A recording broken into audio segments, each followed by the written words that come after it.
వెనుకబడిన శ్రీకాకుళం జిల్లా గల్లీలో పుట్టి ఢిల్లీలో ఉన్న అత్యున్నతమైన ఏదైతే వైద్య విద్యా సంస్థ ఉందో ఎయిమ్స్ ఢిల్లీ 1982లో అడుగుపెట్టి గత 4 దశాబ్దాలుగా సేవలు అందిస్తున్నారు. సక్సెస్ ఎక్కువ లేని విభాగం అంటే న్యూరోసర్జరీ. న్యూరోసర్జరీ మెదడు మీద శస్త్రచికిత్స అన్నది చాలా భయంకరమైన వృత్తి. పేషెంట్ కంట్రోల్ చేయడానికి బీపీ అంతా మానిటర్ మీద కనబడుతుంది. చేసే డాక్టర్ తాలూకా బీపీ కొలవడానికి ఏదైనా ప్రమాణాలు ఉన్నాయా? ఏదైనా విధి విధానాలు ఉన్నాయా?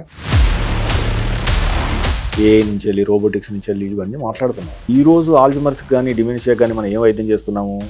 ఒక ఆరోగ్యకరమైన వ్యక్తి ఓన్లీ ఆ ఒక్క ఇష్యూ వల్ల చిన్నపిల్లాడుగా మారిపోతున్నాడు. ఇంకొకరి జీవితం దానివల్ల ఎఫెక్ట్ అవుతారు.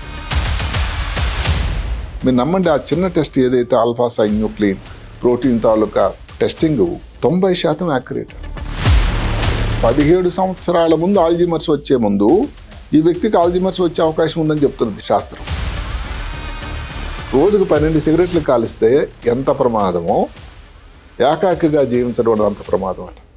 మెదడు లోపల అన్ని మార్పులు వస్తున్నాయి, అన్ని వ్యాధులు వస్తున్నాయి. ఇంగ్లాండ్లో తీసుకోండి, జపాన్లో తీసుకోండి, లోన్లీనెస్ కోసం మినిస్టర్ ఉన్నాడు, ఫైనాన్స్ మినిస్టర్, హోమ్ మినిస్టర్ లాగా. స్ట్రోక్స్ అంటే గతంలో సాధారణంగా వయసు పైబడిన వారికి వృద్ధుల్లో స్ట్రోక్స్ వచ్చేవి. ఎర్లీ ఏజ్లో బ్రెయిన్ స్ట్రోక్స్ రావడానికి గల కారణం ఏంటి? స్ట్రోక్ అన్నది అందరూ గమనించాల్సింది ఏంటంటే ఇదేదో క్యాన్సర్ లాంటి వ్యాధి కాదు. స్ట్రెస్ అన్నది భారతీయుల్లో 70% ఒత్తిడితోనే బతుకుతున్నారు.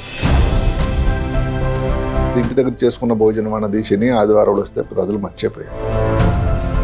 38% జంక్ ఫుడ్ అన్నది. జంక్ ఫుడ్లో ఉండేది ఏదైనా ఉంటే షుగర్ కానీ, ఆయిల్ కానీ. ఇది ఫంక్షనల్ ఎంఆర్ఐ ఏం చెప్తున్నారంటే ఎవరైనా కానీ మాదక ద్రవ్యాలు కానీ మద్యం సేవిస్తే మెదడు లోపల కొన్ని ప్రాంతాలు స్టిమ్యులేట్ అవుతాయి, ఇంట్రెస్ట్ అవుతాయి. అది తర్వాత ఎడిక్షన్ దోహదకారి అవుతుంది. నమ్మండి, జంక్ ఫుడ్ తీసుకునేటప్పుడు కూడా అలాంటి కేంద్రాలే స్టిమ్యులేట్ అవుతుంది. సంవత్సరానికి ఒకసారి అన్నా మీరు హెల్త్ చెకప్ చేయించుకోవాలి. 40 సంవత్సరాలు మీరే కాదు, మీ కుటుంబ సభ్యులకు కూడా. శోచనీయమైన విషయం ఏంటంటే ఈరోజు కూడా 25% మంది చెకప్ చేయించుకుంటున్నారట.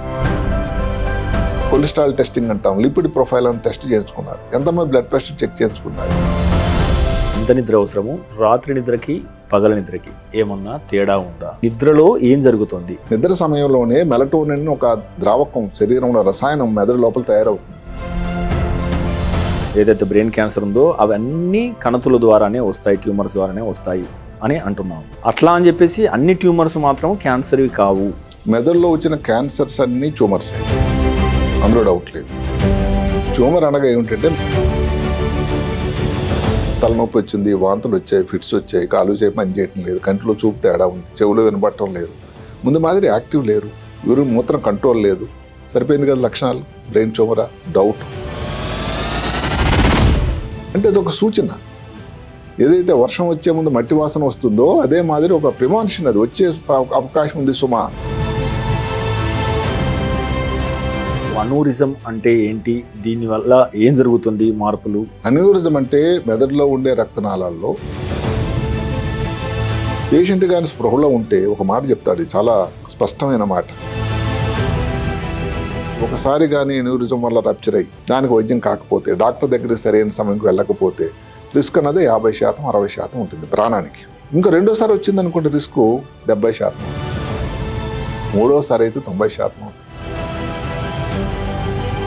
200-300 సంవత్సరాలు ఏదైతే ఇన్వెన్షన్స్ వచ్చినాయో అవి నెక్స్ట్ 10-20 ఇయర్స్లో వచ్చే అవకాశం ఉంది బికాజ్ ఆఫ్ ది అని చెప్పేసి అంటున్నారు. రే క్రూవెల్ అని ఒక వ్యక్తి ఉన్నాడు, కంప్యూటర్ మాంత్రికుడు, అమెరికన్ శాస్త్రవేత్త. ఆయన ఒక ప్రిడిక్షన్ ఇచ్చాడు, 2030 కల్లా న్యాచురల్ కారణాలతో మనిషికి మరణం ఉండదు అని. మనం 2025లో ఉన్నాం, ఇంకో 5 సంవత్సరాలు వేసి చూడాలి.